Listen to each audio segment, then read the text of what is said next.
Hello my dear lovely students, welcome back to my channel Shubham lecturer. जितने भी हमारे student इस बार 12th में आए हैं और जिनको 2025 में बोर्ड एग्जाम देना है, उनके लिए आज का ये वीडियो बहुत ही ज़्यादा इंपॉर्टेंट है, क्योंकि आज की इस क्लास में मैं आपको क्लास 12 बायोलॉजी वाले जितने भी स्टूडेंट हैं उनके लिए मैं एक स्पेशल क्लास लेकर आया हूँ। क्योंकि इस वीडियो में मैं आपको बताऊँगा कि 12th बायोलॉजी में अगर आप भी इस बार 11th से 12th में गए हैं और 2025 में यूपी बोर्ड एग्जाम देने की सोच रहे हैं, सोच नहीं मतलब देना है आपको, उनके लिए ये क्लास बहुत इंपॉर्टेंट है।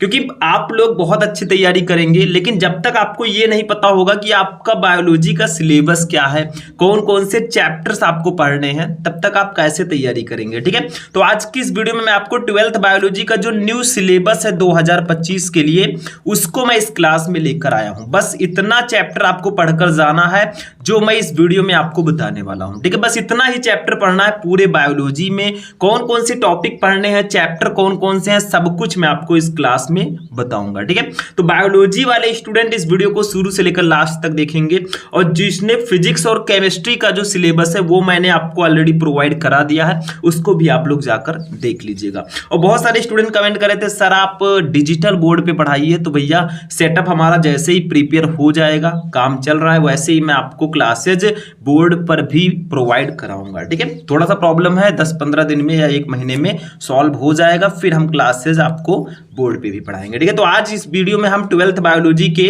कौन कौन से चैप्टर्स को आपको पढ़ना है मैं इस क्लास में बताने वाला हूं। ठीक है, देखिए सबसे पहले जो सबसे फर्स्ट चैप्टर जो है, क्योंकि जब तक आपको पूरा सिलेबस ही नहीं पता होगा आप तैयारी कैसे करोगे। ठीक है, फर्स्ट चैप्टर पुष्पी पौधों में लैंगिक जनन, पुष्पी पादपों में लैंगिक जनन।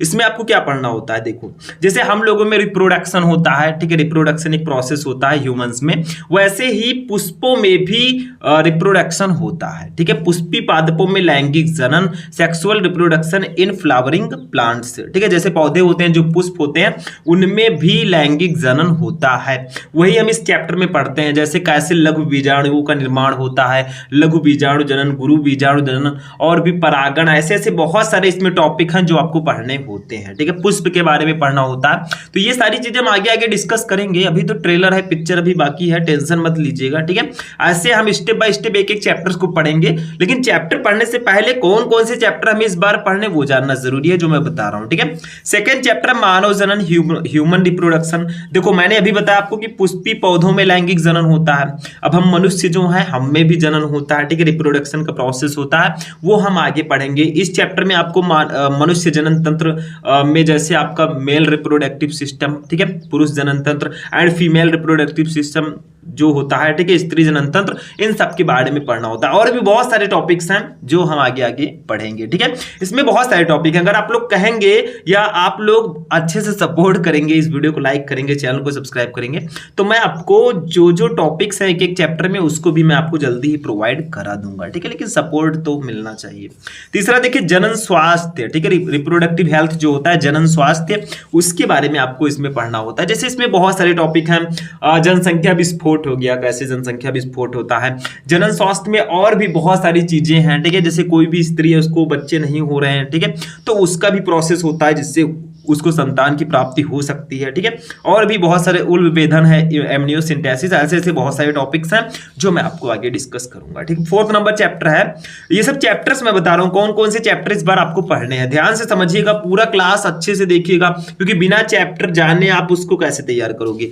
4 नंबर चैप्टर वंशागति और विविधता के सिद्धांत। देखिए ये चैप्टर भी काफी इंपॉर्टेंट है। इसमें हम जो वंशागति होता है उसके बारे में पढ़ते हैं। जैसे इसमें बहुत सारी चीजें हैं वंशागति के अंदर, मेंडल के नियम हैं, आपने पढ़ा होगा। ठीक है, एक संकर क्रॉस है, monohybrid, dihybrid cross, इन सब के बारे में हम पढ़ते हैं। ठीक है, जो आनुवांशिक रोग हैं जैसे हीमोफीलिया हो गया, वर्णांधता हो गया, ऐसे ऐसे हमारे जेनेटिकल जो डिजीज हैं, ठीक है, उनके बारे में हम पढ़ते हैं इसमें। ठीक है, डिसऑर्डर्स हैं उनके बारे में हम पढ़ते हैं। तो वंशागति और विविधता के सिद्धांत, ये चैप्टर भी ये बहुत इंपॉर्टेंट चैप्टर है। मतलब चैप्टर तो सारे इंपॉर्टेंट है ऐसा मैं नहीं कहूंगा, लेकिन ये थोड़ा लॉन्ग चैप्टर भी है और इंपॉर्टेंट भी है, तो इसको आप लोग अच्छे से समझिए, ठीक है। 5 नंबर चैप्टर वंशागति का आणविक आधार, मतलब जो वंशागति है इसका आणविक आधार क्या है। जैसे जीन हमारे अंदर होता है, डीएनए होता है, आरएनए होता है, इन सब के बारे में हमें इसमें पढ़ना होता है। डीएनए का निर्माण कैसे होता है, आरएनए का निर्माण कैसे होता है। आपको पता है डीएनए एक आनुवंशिक पदार्थ है। डीएनए का फुल फॉर्म क्या होता है, डीऑक्सीराइबोज न्यूक्लिक एसिड, आपने हाई स्कूल में भी पढ़ा होगा। तो इन सब के बारे में हमें इसमें पढ़ना होता है। कुछ ऐसे प्रोसेस हैं जैसे रेप्लिकेशन हो गया, और भी बहुत सारी चीजें हैं जो हमें इसमें प्रोसेस को भी पढ़ना होता है। तो अभी ये जानिए कि हमें कौन कौन से चैप्टर्स पढ़ने हैं। टॉपिक अगर आप लोग कहेंगे तो टॉपिक का मैं अलग से वीडियो बना दूंगा। कौन कौन से टॉपिक्स हैं आपके हर एक चैप्टर में, टेंशन बिल्कुल मत लेना जब तक है हम, ठीक है। 6 नंबर चैप्टर हमारा जैव विकास, जीवों का विकास कैसे हुआ। जैव विकास के अंतर्गत जैसे जैव विकास कैसे हुआ, जैव विकास के प्रमाण क्या हैं, ठीक है। और भी बहुत सारे इसमें टॉपिक्स हैं जो आपको पढ़ने होते हैं। मिलर का प्रयोग हो गया, जीवन की उत्पत्ति कैसे हुई, लैमार्कवाद, डार्विनवाद, इन सब के बारे में हमें इस चैप्टर में पढ़ना होता है। जो अपने हाई स्कूल में भी शायद पढ़ा होगा, लैमार्कवाद, डार्विनवाद, इन सब के बारे में, वो सब यहाँ पे थोड़ा विस्तृत लेवल में आपको देखने को मिलेंगे। चैप्टर नंबर 7 पे आते हैं भैया। चैप्टर काफी इंपॉर्टेंट है, मानव स्वास्थ्य एवं रोग, ह्यूमन हेल्थ एंड डिजीज, ठीक है। मतलब हमारा जो हेल्थ है, जो हमारे अंदर डिजीज है, उनके बारे में हमें इसमें पढ़ना होता है। मनुष्य का स्वास्थ्य, इसमें कितने प्रकार के रोग, जैसे हमारा संक्रामक रोग हो गया, असंक्रामक रोग हो गया, इसी में हमें और भी बहुत सारे प्रतिरक्षा तंत्र हो गया, उसके बारे में पढ़ना होगा। मलेरिया, फाइलेरिया, डेंगू, इन सब के बारे में पढ़ना होगा। तो ये सारी चीजें आपको इसमें पढ़नी होती हैं कि कौन कौन से हमारे अंदर रोग होते हैं, उसका निवारण कैसे करें, क्यों होते हैं रोग, किस जीवाणु, किस विषाणु के कारण रोग होते हैं, ठीक है। तो इन सबको आपको इसमें पढ़ना होगा। वायरस और बैक्टीरिया से बहुत अच्छे से आप लोग परिचित होंगे। तो चैप्टर 7 जो है मानव स्वास्थ्य एवं रोग, इसमें हमें इन्हीं सब के बारे में पढ़ना होता है। चैप्टर 8 मानव कल्याण में सूक्ष्म जीव।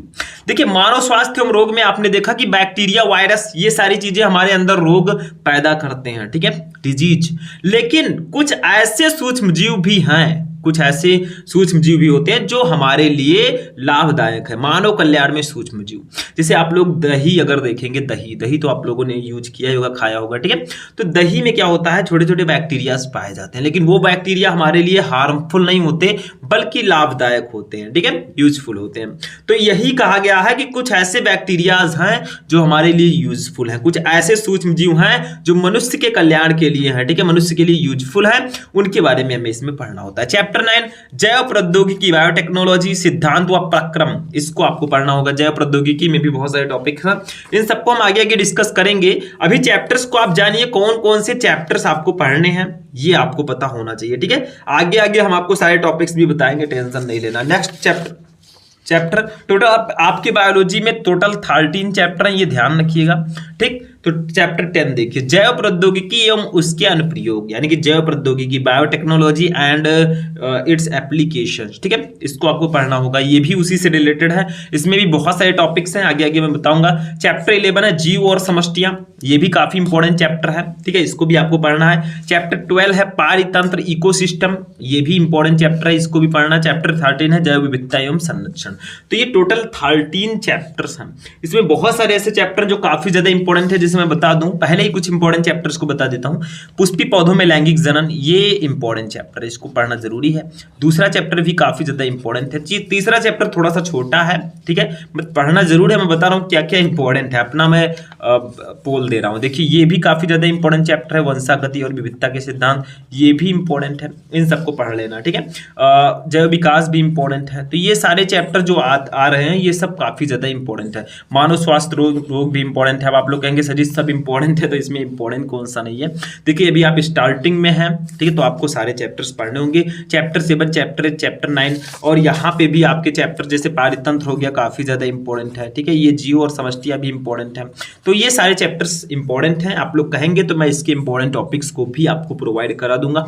जैसे पूरे बायोलॉजी के कोई भी सब्जेक्ट हो, हिंदी हो, इंग्लिश हो, फिजिक्स, केमिस्ट्री, बायोलॉजी हो, कुछ भी हो, सारे सब्जेक्ट के मैं एक ऐसा क्लास आपको हर साल देता हूँ, 2024 वाले बच्चों को पता होगा, जिसमें मैं हर एक चैप्टर के जितने भी मोस्ट इंपोर्टेंट टॉपिक्स हैं, उनको मैं एक वीडियो में लेकर आता हूं। जैसे आपके बायोलॉजी में 13 चैप्टर हैं, अब इन 13 चैप्टर में कौन कौन से टॉपिक सबसे ज्यादा इंपॉर्टेंट है, उसको मैं लिखता हूं अपने पर्सनल एक्सपीरियंस से, ठीक है, एग्जाम की दृष्टि से, और आपको वो क्लास प्रोवाइड कराता हूं। और हर साल उसी टॉपिक्स में से ज्यादातर क्वेश्चन आपको देखने को मिलते हैं, लगभग 90%। तो अगर आप लोग भी चाहते हैं कि मैं वो वाला क्लास आपको प्रोवाइड कराऊं, कौन सा क्लास, पूरे सब्जेक्ट के जितने भी मोस्ट इंपॉर्टेंट टॉपिक्स हैं वो वाला क्लास। तो आप लोगों को करना कुछ नहीं है, इस वीडियो को लाइक करना, चैनल पर नए चैनल को सब्सक्राइब कर लेना है ताकि सारे क्लासेस आपको टाइम से मिलते रहें। तो आज का क्लास हमारा यहीं पर फिनिश होगा। जितने भी मोस्ट इंपॉर्टेंट चैप्टर्स है सबको मैंने आपको बता दिया। फिजिक्स केमिस्ट्री का अगर आपने सिलेबस नहीं देखा जाकर उसको भी देख लो। और अब हम स्टार्ट करने वाले हैं क्लासेज और इस बार हम आग लगा के रहेंगे। आग लगाने का मतलब 95% ला कर रहेंगे। तो आज का ये क्लास यहीं पर फिनिश होगा। चलिए मिलते हैं नेक्स्ट वीडियो में नेक्स्ट टॉपिक के साथ। तब तक के लिए जय हिंद।